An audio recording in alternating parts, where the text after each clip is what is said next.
शांतिपुर के समीप ही फुलिया नामक ग्राम में एकांत समझकर एक छोटी सी फूस की झोपड़ी बना करके श्री हरिदास जी रहते थे। निरंतर भगवान नाम ध्वनि कुटिया से निकलती रहती थी।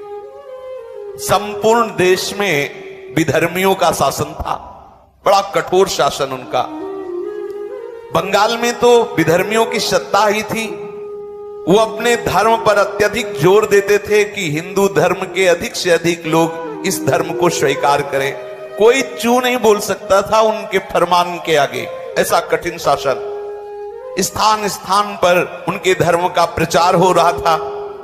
उनके धर्म प्रचार में जरा भी कोई विघ्न अगर उपस्थित कर दे तो बादशाह से उससे सीधे मृत्युदंड, ऐसा भयंकर से भयंकर पीड़ायुक्त दंड दिया जाता था। इधर इस कुल में जन्म होने के कारण और निरंतर नाम रटने के कारण विधर्मियों के हृदय में बड़ी पीड़ा हुई कि हमारे कुल में जन्म लेकर के भी ये हिंदुओं के ठाकुर का नाम जप करते हैं। काजी को बहुत कष्ट हुआ। पहले कुछ भेजे कि उनको समझा दो, वो नाम छोड़ दें और कुरान शरीफ के अनुसार वो इस्लाम को स्वीकार करें। वहां कौन सुनने वाला? जिसकी दृढ़ निष्ठा हो गई उसे कोई हिला नहीं सकता। फुलिया के आसपास पूर्ण शासन मानो एक बादशाह ही हो। गुराई नाम का काजी, बड़ा ही कठोर स्वभाव का। वो हरिदास जी के प्रति तो ऐसा जलने लगा, पूछो मत, ईर्ष्या का ठिकाना नहीं रहा उसके मुख। जब हरिदास जी के मुख से हरिनाम सुना तो जल गया। उसने सोचा कि हमारे धर्म में बड़ा भारी एक कलंक होगा और बहुत से जो धर्म परिवर्तन करना चाहेंगे, इस्लाम धर्म से हिंदू धर्म जाना चाहेंगे, उनका तो साहस बढ़ जाएगा। इनको ऐसा दंड दिया जाए कि कोई भूल करके भी हरि नाम ना ले। हरिदास जी का जन्म मुसलमान कुल में हुआ था। वो बस यही बादशाह से जाके कहा कि मुसलमान होकर हिंदुओं के ईश्वर का नाम लेता है, ये कुफ्र है, ये काफिर है, इसलिए इसका कत्ल कर देना हमारे धर्म शास्त्र के अनुसार उचित है। गोराई काजी ने विरुद्ध राज दरबार में अभियोग चला दिया हरिदास जी के ऊपर। राज आज्ञा हुई, तत्काल सैनिक भागे और हरिदास जी को गिरफ्तार कर लिया। मुलुकपति बादशाह के सामने हरिदास जी को पेश किया गया। देखा, दृष्टि में सिंहवत दृष्टि, मुख में नाम, चेहरे पर प्रसन्नता और तेज। एक बार कांप गया बादशाह देख करके हरिदास जी को। बड़ा तेज, बड़ी प्रसन्नता, निर्भयता नेत्रों में, और मुख में उन्हीं के सामने नाम चल रहा है, क्योंकि नाम आशिक नाम कैसे छोड़ सकते हैं। उसने कहा इनको बैठने के लिए आसन दिया जाए। जहां बंदी बना के ले गया था वहां हरिदास जी को आसन दिया गया। हरिदास जी ने नम्रता पूर्वक मुलकपति के सामने बैठ गए। उसने दया दर्शाते हुए कहा कि आपको देखकर लगता है कि आपको दंड न दिया जाए, पर आपका जन्म मुसलमान के कुल में हुआ। मुसलमान के घर में जन्म होना ये अल्लाह की बड़ी कृपा से होता है। बादशाह ने कहा, और तुम मुसलमान के यहां जन्म लेकर काफिरों का आचरण करते हो, जानते हो तुम्हें नरक मिलेगा, कभी मुक्ति नहीं मिलेगी, क्योंकि कुरान शरीफ के अनुसार चलने पर तुम्हें मुक्ति मिलेगी। हम चाहते हैं कि तुम कुरान शरीफ को स्वीकार करो, हम तुम्हें दंड नहीं देना चाहते, बंद करो हरि नाम लेना। तुम तौबा बोलो, अर्थात गलती स्वीकार करो, प्रायश्चित करो, कलमा पढ़कर मोहम्मद साहब की शरण में जाओ, भगवान तुम्हारे अपराधों को क्षमा कर देंगे और तुम्हें मोक्ष प्राप्त होगा। मुलकपति की ऐसी सरल बात सुनकर हरिदास जी ने हाथ जोड़ा और कहा, महाशय, आपने जो कुछ कहा बिल्कुल आप अपने विश्वास के अनुसार ठीक कह रहे हैं। मेरा कोई विरोध नहीं आपसे, क्योंकि हर एक मनुष्य का विश्वास अलग अलग तरह का होता है। जिस तरह का दृढ़ विश्वास होता है उसी प्रकार उसको फल की प्राप्ति होती है। दूसरों के धमकाने से या किसी प्रलोभन से या भय से जो अपने प्रीता को, अपने विश्वास को छोड़ देता है, कैसा विश्वासी रहा, उसे कभी परमात्मा तत्व की प्राप्ति नहीं होती। जो किसी भय से, किसी प्रलोभन से अपनी निष्ठा को छोड़ दे। आपने मुझे मृत्यु दंड का भय दिखाया, मोक्ष का प्रलोभन दिखाया, मैं नाम नहीं छोड़ सकता। यदि मैं नाम छोड़ दूं तुम्हारे कहने से, तब मेरी दुर्गति हो जाएगी। क्योंकि मैं भयवश या प्रलोभनवश नाम को छोड़ दूं तो मैं मान सकता हूं कि मेरी दुर्गति हो जाएगी। ऐसा करने से मैं नरक का भागी बनूंगा।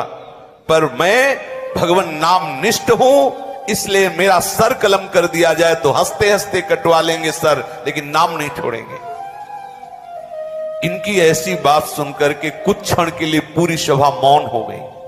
भगवान नाम का प्रभाव, मुलकपति का हृदय पसीज उठा। इनकी वो सरल वाणी, इनका वो तेज, इतना आकर्षण, वो मौन हो गया।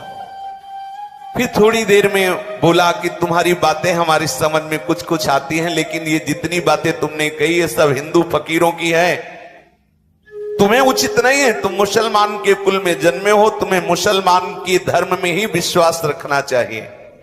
हरिदास जी ने कहा, महाशय बिल्कुल आप ठीक कह रहे हैं। देखो भक्त का हृदय कैसा होता है, मेरा कोई आप पर विरोध का भाव नहीं, किंतु विश्वास तो अपने अधीन की बात नहीं है। पता नहीं हमारे ऊपर कैसे कृपा हो गई कि मुझे भगवान नाम पर विश्वास हो गया है। ऐसा भगवान नाम पर विश्वास नहीं कि किसी के कहने से छूट जाए या किसी भय से छूट जाए। कोई हिंदू ही बना रहे, इस पर आपका कोई जोर, कोई हिंदू मुसलमान बन जाए तो आपका कोई जोर चलेगा? मान लो कोई हिंदू बना है तो आप क्या करोगे? अगर कोई हिंदू मुसलमान बनना चाहता है तो आप उससे सहयोग करेंगे, रोकेंगे नहीं। अगर कोई मुसलमान हिंदू बन जाए तो क्या फर्क पड़ता है? अगर हिंदू मुसलमान बन सकता है तो मुसलमान भी हिंदू बन सकता है। श्री हरिदास जी ने सभा में ऐसा तर्क रखा। कोई हिंदू जब अपना विश्वास छोड़कर मुसलमान होने के लिए आता है तो आपने कभी उसे दंड दिया? आपके भयवश से, आपके समझाने से कोई हिंदू धर्म का त्याग कर जब इस्लाम धर्म को स्वीकार करता है तो आप उसे क्या कभी दंड दिए कि तुझे अपने धर्म में रहना चाहिए? क्यों नहीं? उसे क्यों नहीं आपने शासन के द्वारा मजबूर किया कि वो अपने ही हिंदू धर्म में रहे? जब हिंदुओं को अपना धर्म छोड़कर इस्लाम धर्म में आने के लिए आप स्वतंत्र मानते हैं तो आपको यह भी स्वतंत्रता समझनी चाहिए कि कोई मुसलमान भी हिंदू धर्म को स्वीकार कर सकता है। फिर आप मुझे कलमा पढ़ने के लिए क्यों मजबूर करते हैं?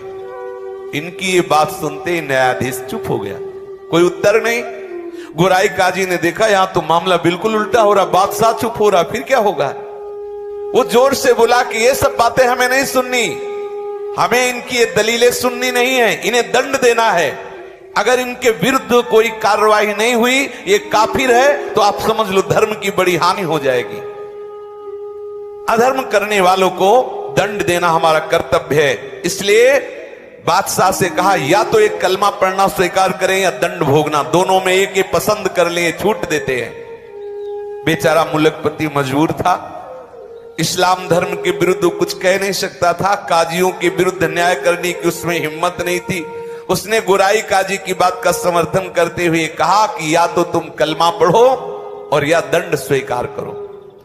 हरिदास जी ने निर्भीक स्वर में कहा, महाशय मुझे जो कहना था मैंने एक बार कह दिया, भारी से भारी दंड भी हंसते हुए स्वीकार करूंगा, लेकिन हरि नाम नहीं छोड़ूंगा। कितनी बड़ी बात! यहां एकांत में बोल लेना अलग बात है, जब सामने दंड दाता विराजमान है, शासनकर्ता विराजमान है, और उस सभा में ऐसा बोलना बहुत बड़ी हिम्मत की बात है। कोई भी दंड मुझे अपने विश्वास और निष्ठा से विचलित नहीं कर सकता, ऐसा ठाकुर हरिदास जी ने कहा। आप दंड की बात कहते हो, मैं भरी सभा में कहता हूं कि तलवार से मेरे अंग के टुकड़े टुकड़े कर दिए जाएं तो भी मेरे मुख से हरिनाम निकलेगा और कुछ नहीं। जब तक शरीर में श्वास लेने की ताकत रहेगी तब तक हरिनाम बोलूंगा, चाहे मेरे शरीर के टुकड़े कर दो। इस सभा में हरिनाम को छोड़ नहीं सकता, वो आपको जो भावे वो सो करो। हरिदास जी के ऐसे निर्भीक उत्तर को सुनकर मुलकपति किंकर्तव्य विमूढ़ हो गया। वो कुछ सोच नहीं पा रहा था हरिदास जी को क्या दंड दे। उसने गुराई काजी की तरफ देखा। मुलकपति के भाव को समझकर गुराई काजी ने कहा, हुजूर जरूर दंड देना चाहिए, इसे माफ मत करना। यदि इसे दंड नहीं दिया गया तो मनमानी बहुत लोग करने लगेंगे और इस्लाम धर्म के अस्तित्व का ही भाव संकट में पड़ जाएगा। बादशाह ने कहा, मुझे तो नहीं सूझता कि इन्हें क्या दंड दे, तुम ही निश्चय करो इन्हें क्या दंड दिया जाए। गुराई काजी ने जोर देते हुए कहा, हुजूर ये पहला मामला है, इसे ऐसा दंड देना चाहिए कि समस्त हिंदुओं के कान खड़े हो जाएं।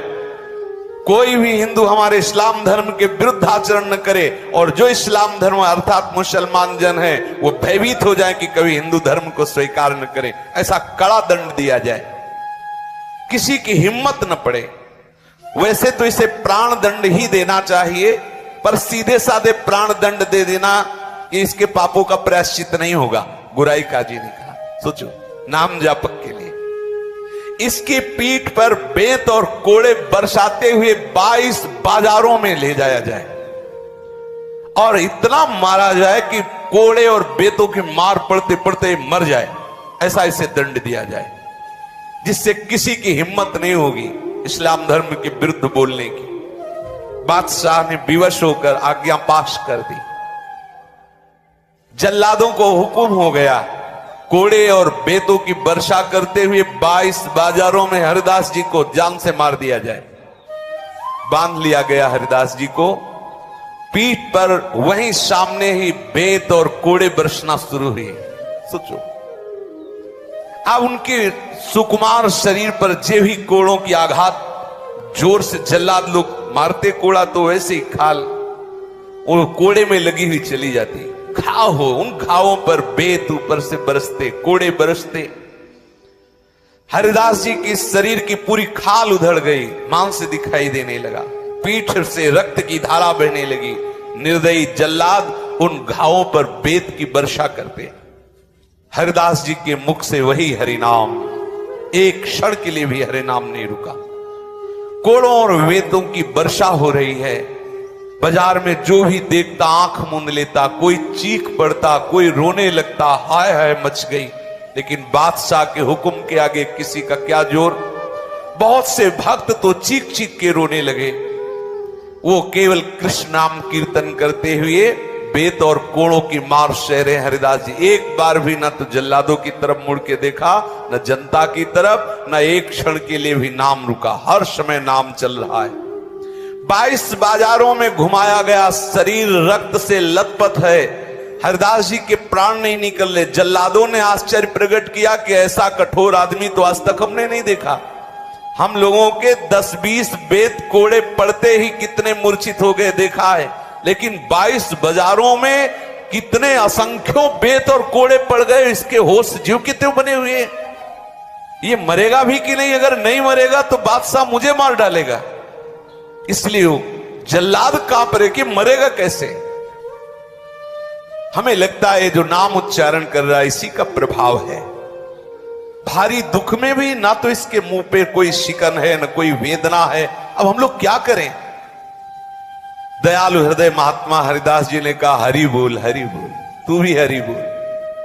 बोले अब भी वो बोलता है हरि बोल, हरि बोल। ऐसे कह के फिर हरिदास जी आनंद मगन हो रहे, ये भी हरि बोल बोल रहे, इनका भी कल्याण हो जाएगा, इसलिए आनंद हो रहा है। ऐसे जल्लादों के मुख से हरि नाम निकला, इनका भी कल्याण हो जाएगा। हाथ जोड़कर अश्रु प्रवाह करते हुए हरिदास जी हरि से प्रार्थना करते हैं, काजी, बादशाह और पीटने वाले इन सब का मंगल हो। हे प्रभु, कभी इनको कोई कष्ट ना हो। आप देखो संत का हृदय क्या होता है, नाम जापक का हृदय क्या होता है। प्रभु ये सब भूले भटके हैं, इनके अपराधों को क्षमा करो, ऐसा वो प्रार्थना करते। इतने में ही हरिदास जी की अचेत अवस्था आ गई, मूर्छित हो गए, भूमि में पड़ गए। सेवकों ने देखा कि उनके प्राण संचलित नहीं हो रहे। उनको ऐसा भास हुआ मानो हरिदास जी के प्राण निकल गए। गुराई काजी को सूचना दी गई, मुलकपति को सूचना दी गई कि हरिदास जी के प्राण निकल गए। तो उन्होंने कहा ये काफिर है, इसको अगर जमीन में गाड़ दिया जाएगा तो स्वर्ग मिलेगा, इसलिए इसको काफिर को गंगा में फेंक दो, क्योंकि इस्लाम धर्म के अनुसार यदि जमीन में गाड़ा जाएगा तो इसे स्वर्ग मिलेगा। बोले इसको गंगा में फेंक दो। गोराई काजी ने कहा कब्र में गड़वा देने से मुसलमानी धर्म के अनुसार स्वर्ग की प्राप्ति होती है, इसने मुसलमानी धर्म छोड़ दिया है, इसलिए इसे गंगा में फेंक दो। जल्लादों ने बादशाह की आज्ञा से हरिदास जी के शरीर को गंगा में फेंक दिया। गंगा माता का सुखद स्पर्श होते ही, शीतल जल स्पर्श होते ही हरिदास जी को चेतना आ गई, जागृत हो गई चेतना। धीरे धीरे गंगा के प्रवाह से वो फुलिया के समीप घाट पर आके लग गए। अब दर्शनार्थियों की भीड़ एकत्रित हो गई, क्योंकि सबको पता था, वो तो 22 बाजारों में जब मारा तो सबको पता था। अरे सबने देखा हरिदास जी जीवित है, चारों ओर प्रसन्नता का समाचार फैल गया। लोग ठाकुर हरिदास जी के दर्शन के लिए बड़ी उत्सुकता से आने लगे। जो भी सुनता हो सब भागते हुए दूर दूर से लोग आने लगे। बादशाह और गुराई काजी के पास सूचना पहुंची कि हरिदास जी तो जिंदा है, गंगा में फेंक दिए गए थे और परीक्षण के साथ फेंके गए थे, ऐसे थोड़ी देखा गया था कि प्राण संचलित नहीं हो रहे। घबरा गया बादशाह कि कोई साधारण नहीं, 22 बाजारों में बराबर अनवरत असंख्यों बेत और कोड़े मारे गए, खाल शरीर में नहीं, फिर भी प्राण। हृदय से घबरा करके, आखिरकार कोई सत्ता है, हृदय से घबरा गया और बादशाह स्वयं काजी के सहित आया दर्शन करने हरिदास जी के। फुलिया में जहां हरिदास जी रुके हुए थे, बादशाह ने आया, आकर के नम्रता पूर्वक हाथ जोड़ा, सर झुकाया और कहा आप मुझे क्षमा करें, मैं दंड देने के लिए मजबूर था, इसलिए दंड दिया, मैं आपके प्रभाव को नहीं जानता था, मेरे अपराध को क्षमा कर दो। और आज से मैं ये पास करता हूं कि आप खूब हरिनाम जप करो, कोई नहीं बोलेगा। ऐसा बादशाह ने सर, देखो भगवान का सब लीला विलास है। आज से आपके भजन में कहीं कोई भी विघ्न नहीं पहुंचाएगा, ये फरमान जारी कर दिया बादशाह ने। हरिदास जी नम्रता पूर्वक कहा कि महाशय आपका तो कोई अपराध है ही नहीं, क्योंकि मनुष्य अपने कर्मों के अनुसार दुख सुख भोगता है। कोई हमारे ऐसे कर्म रहे होंगे जिनको भगवान ने पवित्र करने के लिए तुम्हें प्रेरणा की। देखो संतों का हृदय कैसा होता है। हरिदास जी की ऐसी सरल निष्कपट बात सुनकर बादशाह आनंद मगन हो गया। वो हरिदास जी के चरणों में गिरा, बादशाह चरणों में गिरा, फिर वो प्रणाम करके चला गया। अब तो बड़े बड़े वैष्णव सब भाग भाग करके श्री हरिदास जी के समीप आए और दुख प्रकाशित करने लगे। कोई उनके घावों को देखकर फूट फूट कर रोने लगता। हरिदास जी ने उन वैष्णव जनों को समझाते हुए कहा, हे वैष्णव जन, आप सभी लोग भगवत प्रेमी हो, शास्त्र के मर्म को भली भांति जानते हो। बिना पूर्व कर्मों के दुख सुख की प्राप्ति नहीं होती। मैंने इसी जन्म में एक अपराध किया कि मैंने हरि नाम की निंदा सुनी। ये मुझे जो दंड मिला अच्छा मिला, क्योंकि इन कानों से मैंने हरि नाम की निंदा सुनी। यही बोल रहे थे काजी वगैरह, मैंने हरि नाम की निंदा सुनी, भगवान ने अच्छा किया, हरि नाम निंदा सुनने वाले शरीर को पिटवा दिया, अच्छा किया। मतलब संत का हृदय क्या होता है ये कोई समझ नहीं सकता। आप वैष्णव जन सब प्रसन्न रहो, मेरे शरीर को बिल्कुल कष्ट नहीं, आपको दिखाई देते हैं घाव, लेकिन सच्ची बताओ मुझे बहुत आनंद हो रहा है। हरिदास जी ने कहा, जिस क्षण प्रभु का विस्मरण हो जाता है उस समय दुख होता है। यहां तो प्रतिपल प्रभु का स्मरण हो रहा, तो दुख कैसा। ये आपको दिखाई दे रहा है, शरीर में बड़े बड़े घाव दिखाई दे रहे हैं, लेकिन हृदय में मेरे बिल्कुल कष्ट नहीं है। इनके ऐसे उत्तर से सभी वैष्णव जन बड़े संतुष्ट हुए। हरिनाम कीर्तन करते हुए सब वैष्णव जन अपनी अपनी कुटिया को गए। श्री हरिदास जी भगवती भागीरथी के तट पर फुलिया ग्राम के समीप रहने लगे। वहां कौन सी कमी रह गई। जब बादशाह के चरणों में प्रणाम किया तो सोचो कौन सा वैभव उनके लिए दुर्लभ है जो भगवान के चरणों के आश्रित है। अब शांतिपुर से अद्वैताचार्य जी नित्य आते हरिदास जी के समीप। आचार्य ने पुत्र की भांति प्यार करते, अद्वैताचार्य जी पुत्र की तरह प्यार करते हो, ये उन्हें पिता से भी बढ़कर मानते। फुलिया के सभी ब्राह्मण वैष्णव धनी मानी पुरुष रोज दर्शन करने आते श्री ठाकुर हरिदास जी के, बड़ा आदर सत्कार करते। अब आप विचार कीजिए किस कुल में जन्मे, नाम का महत्व देखो। सब ब्राह्मण वैष्णव सब आके प्रणाम करते हैं, सब चरण धूलि माथे पे लेते हैं। ये नाम की कितना भयानक दंड दिया गया, क्या बिगाड़ पाया कोई? नाम का प्रभाव देखो। वही बादशाह वही काजिया के चरणों में गिरे। श्री हरिदास जी के मुख से सदा हरिनाम निकलता रहता। निरंतर के कीर्तन के प्रभाव से इनके रोम रोम से हरिनाम की ध्वनि प्रकट होती। अगर कोई हरिदास जी के सामने जरा सी कोई भगवान की बात कर सुनते ही अशुभ प्रवाह होने लगता, मूर्छित हो जाते, एक साथ शरीर में साफ सात्विक भाव प्रकट हो जाते। एक दिन की बात है, ये अपनी कुटिया से कहीं जा रहे थे तो रास्ते में इन्हें मंजीरा मृदंग की आवाज सुनाई दी।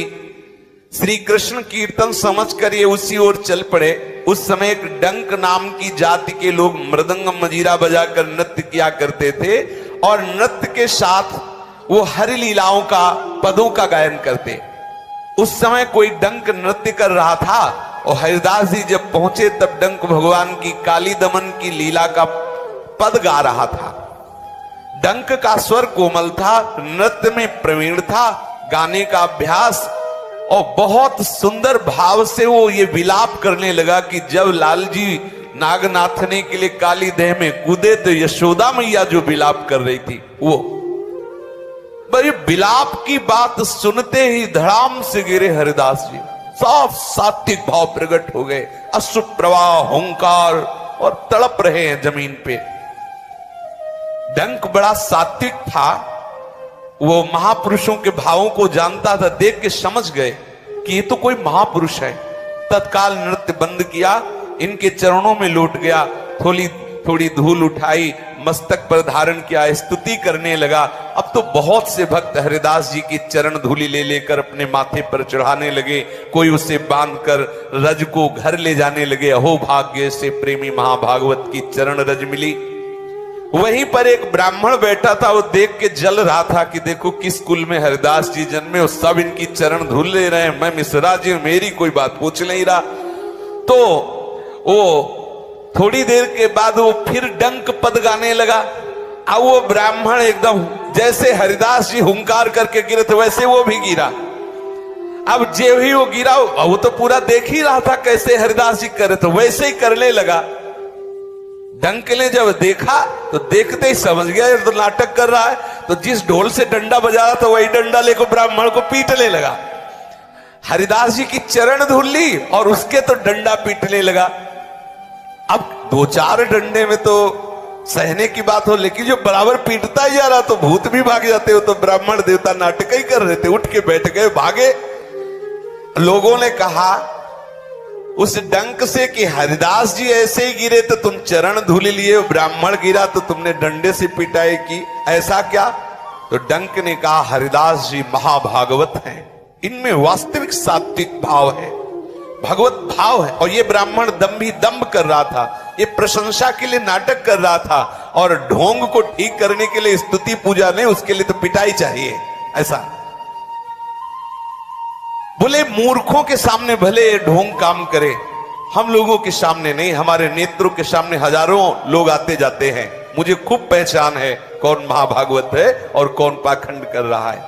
हरिदास जी सचमुच महान रत्न है, उनके रहने से भारत देश पवित्र है। आप लोग बड़े भाग्यवान हैं जो ऐसे महापुरुष का दर्शन पा रहे हैं। डंक की बात सुनकर सभी को परम प्रसन्नता हुई और सब लोग हरिदास जी की भूरी भूरी प्रशंसा करने लगे। महात्मा हरिदास जी फुलिया के पास ही पुण्य सलीला मां गंगा के किनारे पर एक गुफा में रहते थे। अब तो हरिदास जी की ख्याति फैल गई थी, बहुत हजारों की भीड़ दर्शन करने आती। नित्य प्रति सैकड़ों लोग गंगा स्नान करने आते। जैसे गंगा जी पे श्रद्धा वैसे ही हरिदास जी पे श्रद्धा, सब आते हरिदास जी को प्रणाम करते, उनकी चरण धूल माथे पे लगाते। अब एक बात थी कि इस गुफा के समीप जो आता बड़ी जोर से खुजली पैदा हो जाती सबके, और सब परेशान हो जाते। हरिदास जी को कभी खुजली नहीं हुई।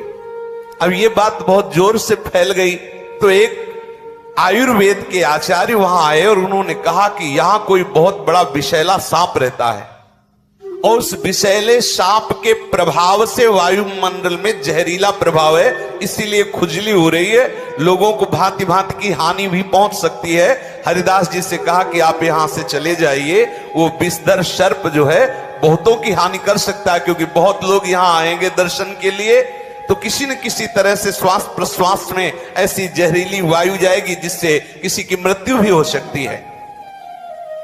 हरिदास जी ने कहा कि भाग तो नहीं सकते यहां से, हम यहां से छोड़ नहीं सकते, क्योंकि यहां भगवती गंगा जी और बहुत सुंदर गुफा है, एकांत है, भजन में अच्छा लगता है। शारीरिक जो कष्ट होगा होना होगा तो हो ही जाएगा, उसके लिए हम स्थान नहीं त्यागेंगे। लेकिन उसने आग्रह किया कि आपकी बात नहीं, केवल बहुत हजारों लोग दर्शन करने आते हैं, हजारों लोगों को कष्ट होगा। तो हरिदास जी ने कहा कि कल तक का समय दीजिए, अगर कल तक सबके सामने सांप यहां से निकल के नहीं चला जाएगा तो हम कुटिया छोड़ देंगे और चले जाएंगे। हरिदास जी कीर्तन में मगन हो गए। बड़ा आश्चर्य, सब लोग हरिदास जी के समीप कीर्तन कर रहे थे, उसी समय देखा कि एक दूर से अंधकार का नाश करते हुए एक प्रकाश पैदा हुआ। सभी भक्त आश्चर्य के साथ देख रहे थे और विचित्र रंग बिरंगा बड़ा भयंकर सर्प फण फैलाए हुए उधर से, वो जो प्रकाश था वो मणिधर सर्प की मणि चमक रही थी, उसके मस्तक की मणि प्रकाश फैला रही थी। सभी ने देखा कि सर्प वहीं जहां हरिदास जी कीर्तन कर रहे थे दूर से निकल करके और दाहिने करते हुए कीर्तनकार भक्तों को, और वहां से सबने देखा। दर्शनार्थियों को बड़ा आनंद हुआ कि हरिदास जी के देखो नाम का प्रभाव, ये भयंकर विषधारी सर्प अपने आप यहां से छोड़कर चला गया। श्री हरिदास जी फुलिया में रहते हुए गंगा जी का सेवन करते, अद्वैताचार्य जी का सत्संग करते। उसी सप्तग्राम में हिरण्य और गोवर्धन मजूमदार नाम के दो धनी जमींदार भाई निवास करते थे। उनके कुल पुरोहित परम वैष्णव शास्त्रवेत्ता पंडित बलराम आचार्य थे। आचार्य महाशय वैष्णवों का बड़ा ही आदर सत्कार किया करते थे। अद्वैताचार्य जी से उनकी अत्यंत घनिष्ठता थी। दोनों ही विद्वान थे, कुलीन थे, भगवत भक्त थे और देश काल के मर्मज्ञ, देश काल के मर्म को जानने वाले। हरिदास जी कभी कभी सप्तग्राम में जाकर बलराम आचार्य जी के यहां भी रहते थे। आचार्य इनकी नाम निष्ठा देखकर बहुत प्रभावित थे, बड़े प्रसन्न होते हरिदास जी को देखकर और हृदय से लगा लेते, पुत्र की तरह दुलार करते। गोवर्धन मजूमदार के पुत्र रघुनाथ दास जी अभी बालक थे। वो जब हरिदास जी को नाम जपता देखते तो उनके मन में विकलता हो जाती, मैं कब नाम जप करूं। ये वही रघुनाथ दास जी जिनकी महिमा गाई जाती है, सोवत हु रसना रटे राधा कृष्ण सुना। आचार्य ने मजूमदार की सभा में ले गए। मजूमदार महाशय अपने कुल गुरु के चरणों में अत्यंत श्रद्धा रखते थे, वैष्णव भक्तों का यथेष्ट आदर करते थे। अपने कुल गुरु के साथ हरिदास जी को आया देखकर हिरण्य और गोवर्धन दोनों भाइयों ने आचार्य के सहित हरिदास जी को उठकर अभ्यर्चना की, शिष्टाचार किया और उन्हें बैठने के लिए आसन दिया। हरिदास जी बिना किसी रोक टोक के निरंतर मुख से नाम जपते रहते। सभी लोग देखकर आश्चर्यचकित, इनको किसी के प्रणाम नमस्कार से कोई मतलब नहीं। ये नाम कितने नाम निष्ठ महाभागवत है, सब देखकर आश्चर्यचकित होते। निरंतर नाम चल रहा है। इनके निरंतर नाम जप को देखकर कोई ऐसा नहीं होता जो एकदम आसक्त ना हो जाए। ये देखो नाम जापक में एक विशेष आकर्षण होता है। बहुत से पंडित लोग भी वहां बैठे हुए थे। भगवान नाम जप का प्रसंग आने पर पंडितों ने नम्रता पूर्वक पूछा कि भगवान नाम जप का अंतिम फल क्या है, इससे किस प्रकार के सुख की प्राप्ति होती है? क्या हरिनाम जप से सभी दुखों का नाश हो जाएगा? क्या केवल नाम जप से मोक्ष मिल जाएगा? हरिदास जी ने उस सभा के पंडितों से हाथ जोड़ करके कहा, महानुभावों, मैं तो बहुत नीच हूं, आप तो ब्राह्मण देवता हैं, बड़े शास्त्रज्ञ हैं, धर्म के मर्म को भली भांति जानने वाले हैं, वैष्णव ग्रंथों का, शास्त्रों का स्वाध्याय किया है, मैं आपके सामने क्या बोलूं? किंतु जब आपने प्रश्न किया है तो मैं आपको इतना बता देता हूं कि भगवान नाम से क्या नहीं हो सकता, कौन सा सुख नहीं मिल सकता। भगवान नाम सर्वश्रेष्ठ महामहिमा में है। जो भगवान नाम जप करता है उसके हृदय में अखंड प्रसन्नता विराजमान हो जाती है, क्योंकि नाम नामी को घसीट कर हृदय में प्रकाशित कर देता है। सर्वश्रेष्ठ फल नाम नामी को आकर्षित करके हृदय में प्रकाश, भगवान को बांध लेता है नाम। हृदय से कभी जा नहीं सकते जिसके हृदय में नाम चलता है। नाम जप करने वाला यदि मोक्ष चाहे तो मोक्ष मिल जाए, दुखों का अत्यंता भाव हो जाए, सगुण निर्गुण जो ज्ञान चाहे वो सब ज्ञान प्राप्त हो जाए। जिसका अंतिम ध्येय है नाम, क्या नहीं प्राप्त हो सकता। पंडितों की सभा में हरिदास जी ने कहा, कहीं भी रहे, कैसी भी परिस्थिति में रहे, किसी भी योनि में रहे, निरंतर भगवान नाम जो स्मरण कर रहा है, भगवान उससे कभी पृथक नहीं रह सकते। नाम जापक के साधक का अंतिम लक्ष्य है, भगवान नाम के साधक का साध्य भी साधन भी सब नाम ही है। नाम जापक का लक्ष्य नाम है, कभी नाम न छूटे। भगवान नाम से जो अन्य किसी फलों को चाहता है वो भी उसका रहस्य नहीं जान पाया। नाम का फल है नाम में प्रीति हो जाए, क्योंकि जिसे नाम में प्रीति है मोक्ष, प्रेम, भगवत प्राप्ति, तत्व ज्ञान, सगुण निर्गुण जो सब आ जाएगा हृदय में। यदि आप इसके सिवा और कुछ जानते हो तो बताएं। हरिदास जी ने कहा, इनकी ऐसी युक्तियुक्त सार गर्भित मधुर वाणी सुनकर सभी को प्रसन्नता हुई। सभा में गोपाल चक्रवर्ती नाम का बैठा हुआ आदमी था, वो बड़ा तार्किक था। हरिदास जी की बात का खंडन करते हुए खड़ा हुआ और बोला, केवल भावुकता की बातें मत बोलो, पढ़े लिखे तो हो नहीं, नाम जोर से उच्चारण करते हो, बस कह दिया सब हो जाएगा नाम से, शास्त्रों का अध्ययन किया है। अब हरिदास जी चुप हैं। भगवान नाम से कहीं दुखों का नाश होता है, ऐसा उसने बोला। बड़ा अपने को पंडित समझता था। शास्त्रों में जो भगवान नाम की महिमा गाई गई है वो केवल अर्थवाद है। ये देखो घोर नामापराध।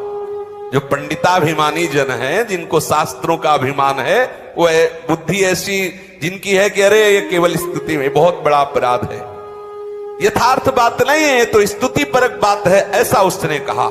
हरिदास जी इतना सुनते ही आवेश में आ गए। कोई भी भक्त जहां नाम की निंदा हो, हरि नाम की, राधा नाम, कृष्ण नाम की, वो कैसे शांत बैठ, आवेश में आ गए और उनका भगवान नाम में अर्थवाद का आरोप करते हो। शुष्क तार्किक हो, भगवान नाम के महात्म को समझते नहीं हो, भगवान नाम में अर्थवाद करते हो, ऐसा हो ही नहीं सकता। भगवान नाम में जितनी सामर्थ्य तुझे क्या पता, सब शास्त्र उसी में समाहित हैं। उस गोपाल चक्रवर्ती ने अपनी बात पर जोर देते हुए कहा, तुम मूर्खों को बहकाओ।